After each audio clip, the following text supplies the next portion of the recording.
What you do next place? What you do my bro? What you do my bro? What you do actually the village? Has to go kwa dio. What did you? Kwa babu kalinga angika ingeni angeka pele ko pona bire bane nya ko diga mane gadeni to ke kuma ya ma ya minu mo kenya minu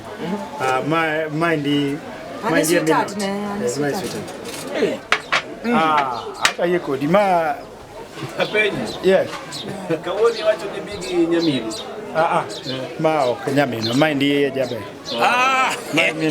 nango jabe Bera yenya. India. Yeah. India mababu. Yes. Ingeni last time nikonya. Sana. Kwanza bado niko dikala last time. Kaka nimia left. Ingeni kata pesa uba naoge kwa. Inyaka konya dog no yelweta. Inika yudi kata angena mo. Mora. Well, choka wono ta inige fair. Ha? Inige fair ka wono. Ka wono fair. Ada ma chwada chiel kaindi monda eka nyento nango onge no ma wan ka be e oti katika mo wan go ni no do wuo kodo dik e wacho di kuno cha opati uru kinene G-spot kwa sababu ringi chake ishwa Ringi G-spot it's okay sani wonya dika mora muduaro gari yako full tank mane kiba yego lazima ushauri imomora kagoda gache kosa mafuta G-spot no iwacho nini kanye G-spot ni kanye ngongoro ndo akiai but nyingo no G-spot no meet malich kata ambe nyingo no meet na kama company una ngona Dongini gacha is just a sport car. It's a 5-seater. So 5-seater dongeni tayari wasero. Akikanya tongwa dire ano kairo dicho. Dongwanya tingreti. Ngama tingo sport kaje osianza. Motingo red left right. No, otiri gimitim. Kwani nigi biro kai. Ada madachiel. Dongeni G-spot kumodhi eno. Gimara chini koro kuna okius konyagi. Dongeni konyagi eme. Konyagi eme onjeri chiyogo. Koro gimitim nisweta cha. Konyagi in this world. Nisweta cha ongadni nus. O abo kete bilna. Atu be ada mana company. Hii company be kaji. Okay, wacho nia over need company. Gari choko nyalo romo. Unless ipoka Uber. Hapana. Hako nia. Anapeyo. Okay, kata kamano. In fact, anya medo selling miario. Mafuta mo. One gi full tank. Bana aya chaya. Onjeri mimi aya chaya. Mano miario do kete mafuta garinga. Ikete penko se gacha. Donge gacha. Apenji, ikete penko se gacha. Dong machunga. Gacha kunyamondo mafuta selling miario my friend. We rachga. Miario chero kaje. Sani mafuta sani kila ngatu ni crisis mama mafuta. Ando gacha ti sema full tank dongini ye. Makata mafuta maketo nyorono. Po ngenyoro. Taponge Kisumo. Ya okwa bimu. Bebe kana. Wacho no dikanye. Okwa duru G-spot. G-spot. Kamera jogo. Ringo. Ringo jogo me. Maesani. No, it's okay. Wanya be anywhere you wish. Wacho ni G-spot no nikanye Ngong Road. Ngong Road. Hata kiai buka winje ga bat. Nyinga no meet na. No golden spot. Golden spot. Bana lunga shortcut no meet bolo. Kama kuna mana company. Bana iwinjo janeko. Ano ka janeko. Aya kwacha. Iwinjo height ni okunya donje garicha. In fact height ariyo ni okunya donje garicha. Koro in fact kubete kom kacha we udhi wuok oko e wi gari malo kaja siasa. Or we cannot risk that. Mera. Ana onge wacha nikatu keti mana wi ako bora nwa cho. Janeko. Dio ngari ni kanyo konyagi nu keto nyako wuotho. Kachiayo. Sasa kare an onge wacha ntimana ni kata kwa. Don kora kon weta chongana ni wacho go ngana ko ne. Onjes. Jabe. Ina ngoro. Ile wacha kare kaki wacha no kare wakon weta no. Kare ngani ni konyagi nus. Ngana ni ama panwa nyame do gimore wi opo. Janeko. Tukamato mia gili. Be. Onja mara bobu.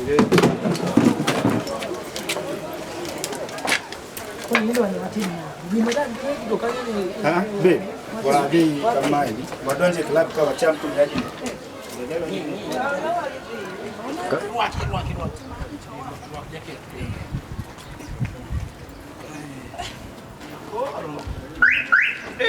Oh, you are. Mama toka. be bet kanyo.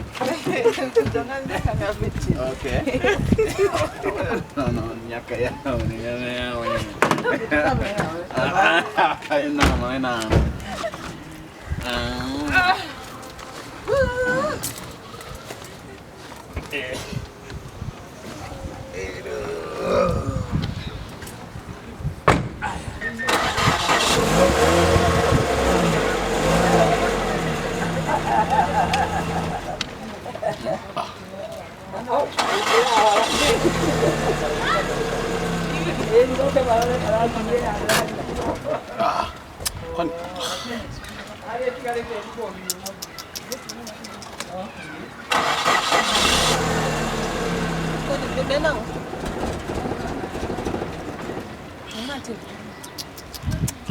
Kai.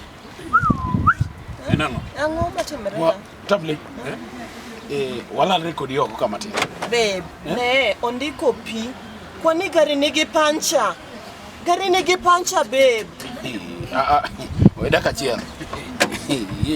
Okay, los pancha ni komondi. Sawa, mana loso. Mana ingo. Koso mano pressure yao. Ilo le mouse. Tablet. Daka chia. Naka.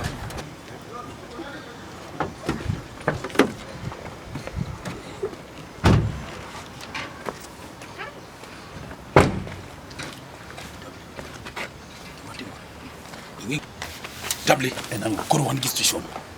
Ango matimu. Gini onge mafuta. Mafuta onge tu ni wacho nini mafuta? Wacho boss bwana. Mafuta onge ka.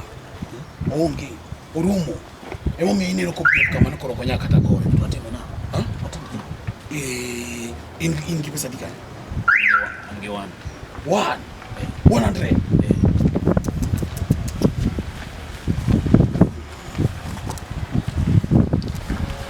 Not 100. Kilo 100. Tibane mama mimi mako liko kene. Koro chemkama kwa pesa ni. Kwa pesa ni. Ringio mbo mafuta bani yolgo ka chini ya maji. Wakiteke monge kikunye. Mafuta murume gari. Mbona vi? Bana viyo bwana. Hadi kumbe master kile kose.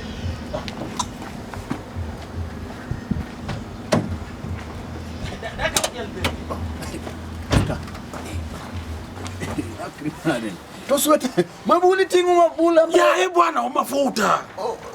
Gachi chwele. Mabuli mbele. Gari mani machuel bwana pokni bedo gari o mafuta bwana. O mafuta. Ne, mar pesa dicha. Bwana ingi pesa dikanyo bwana. 300. Okio mar mano bwana. Donga hizo boda bwana. Boda mane boda marchieto inkacha cha itio mafuta kujie petrol station. Na bwana ni gari mani mafuta bwana. Ini bali ni gari.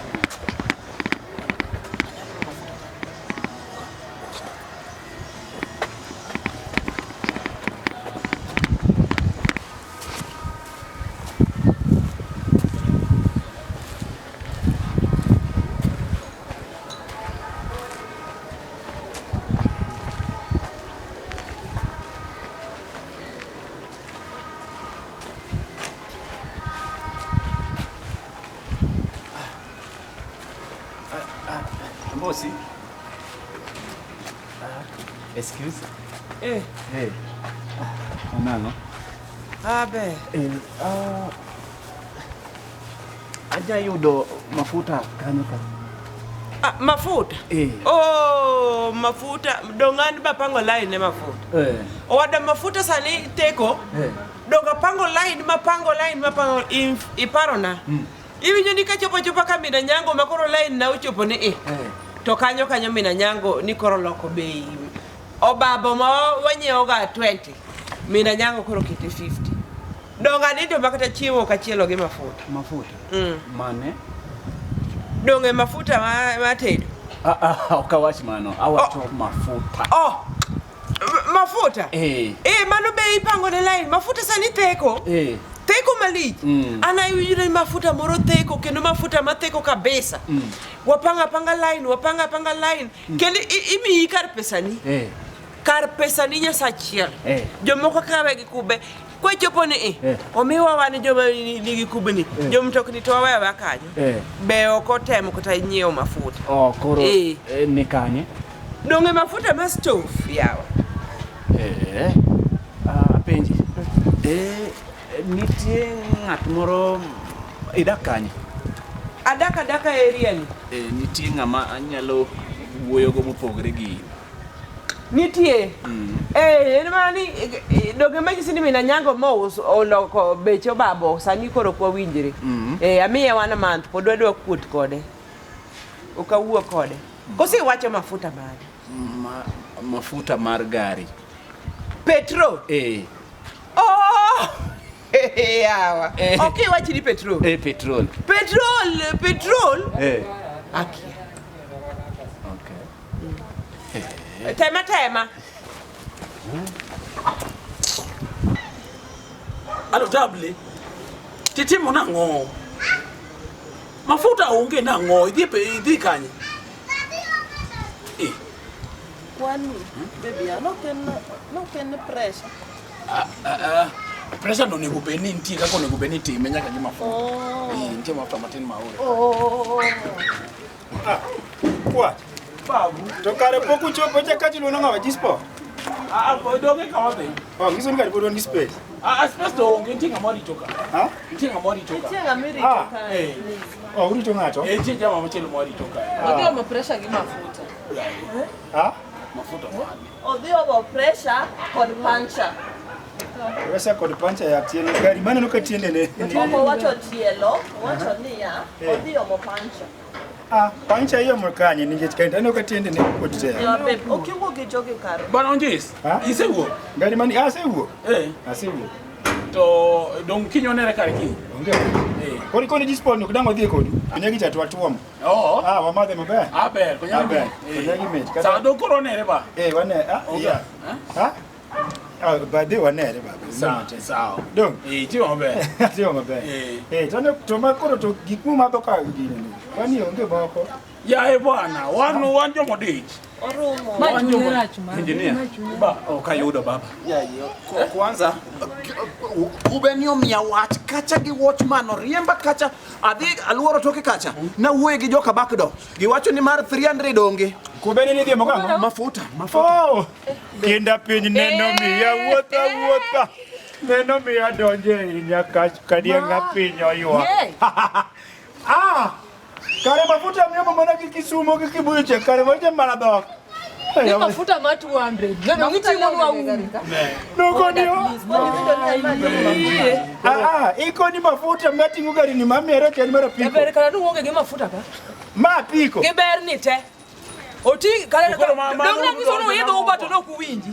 Kara uba wingi so wana kwa yedo kala gine mone ko bene wachulo ne gi. Winji te winji. Be dhi donjo dhi yudo ka. Ne winjo jama. Konyo dhiro gari. konyo wana all full packed lady. Full packed package ma full kama. Konyo dhiro gari wadhi kumwadhi. Ngoja kwanza bi. Wadhi bi lift. Kwa yudo mafuta. Ada penjo gimora achie. Penja. Donge wacho ni gari ni enutingo manda nyiri kende. No kunena. We kata mano. Koro nyiri motingo kende go. Okau odhir numu toka no. Koro wanyalo sasa koro